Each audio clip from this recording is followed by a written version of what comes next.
Alright, hello everyone.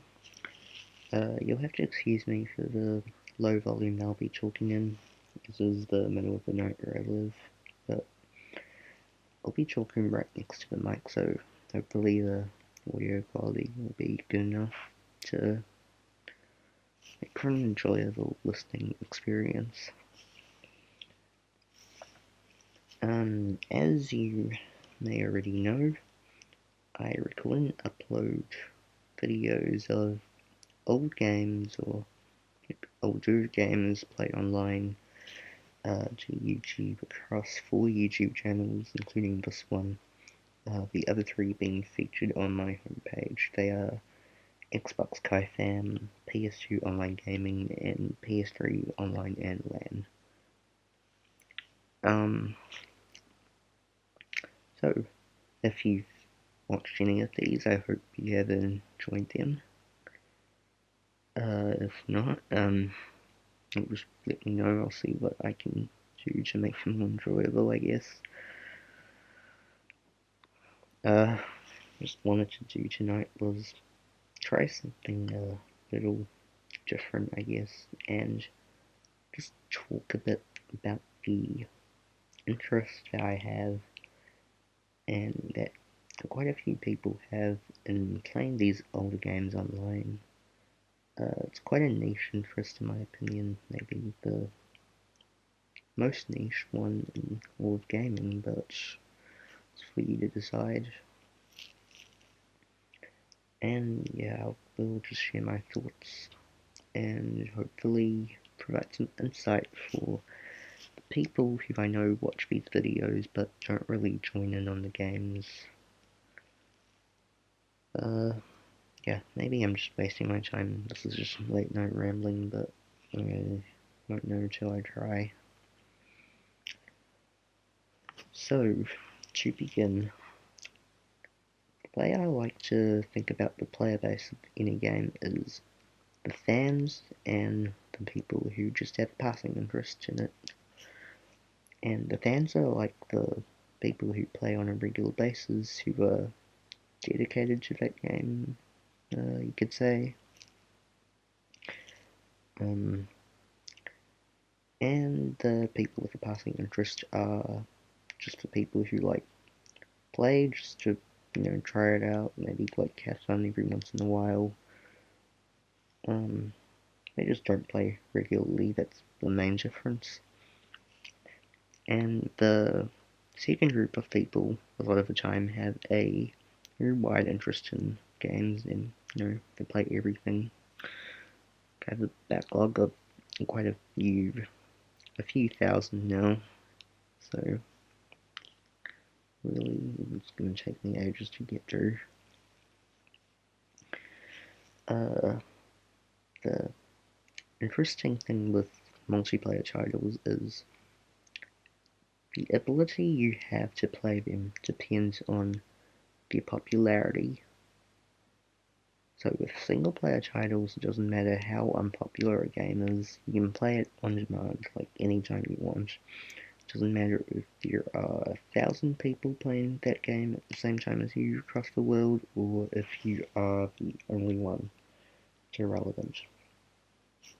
But multiplayer titles obviously require other players, so the player player player count is everything. And obviously with older titles, the player count dwindles, it drops off over time. Some of these titles may die off completely and just don't get played a lot.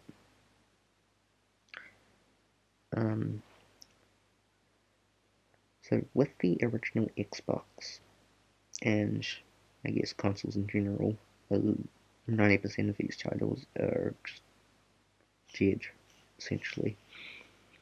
Only the extremely popular titles back in their prime, like Halo 1, Halo 2, SOCOM 2, are still getting played today. So these are the titles that have like never died off. On PC, there's quite a few more, like Quake, the Quake trilogy, and even titles that aren't that popular, like Flat Out 2 or Tokyo Race Driver 3, but they have like a decent following. So with older titles, it's mainly like the first group I mentioned, the fans that keep it alive. And if you're someone like me who just likes playing everything, um, it it gets kind of frustrating because a lot of these titles are just unplayable. So in these communities that we have, if you can even call them communities, we organise game nights, which are just these events that uh, happen on a somewhat regular basis where everyone just gets together and plays a game that either may no longer be played or just don't really have any criteria for determining them. So I can speak on behalf of the Xbox, PS2 and PS3 groups, but I know that the Dreamcast and PC, well actually, let's just say Dreamcast first, they're more independent from us and they also have a game nights on a regular basis. The success of all of these can vary greatly. So sometimes we can get like 15, 16 players at a full game. It's usually the popular titles like Unreal Championship, Rainbow Six 3, or Time Splitters that break in those numbers, but a lot of the small to medium sized titles that are dead, we only get like less than 8 people for at a time. Sometimes it's even between like 2 and 4, which is kind of no good for a lot of these games. Like for example, Project Snowblind, that's a class-based shooter, so it's really designed for 8 on 8 play. The videos you see across YouTube that I have put up, they're either from these game nights or they are from just me playing with friends, provided that the title isn't like the game I'm showing off isn't one of those that are still popular and is played by like a active crowd of people. So a lot of the time, if you go online, you won't really find people playing them. You'll have to like organize stuff with people, set times up to play them, and yeah. So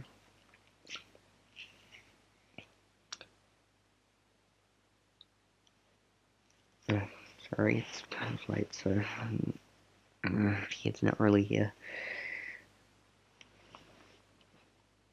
Uh, Two main reasons I have for like doing this, I think, are firstly trying to attract more people to play these games, to participate in game nights and have fun. There's a lot of people who still like playing these games, but they just don't really get the chance to due to a lack of a player base. We also want to show these off for people who don't have the capacity to play them anymore. Like it could be due to player base or like don't own the consoles or the games anymore. Just want to see them in action, maybe,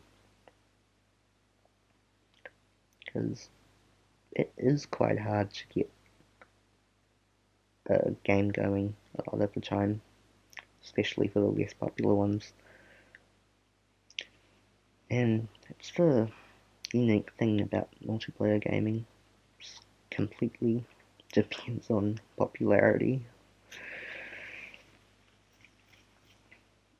Uh, yeah, that's all I really have to say.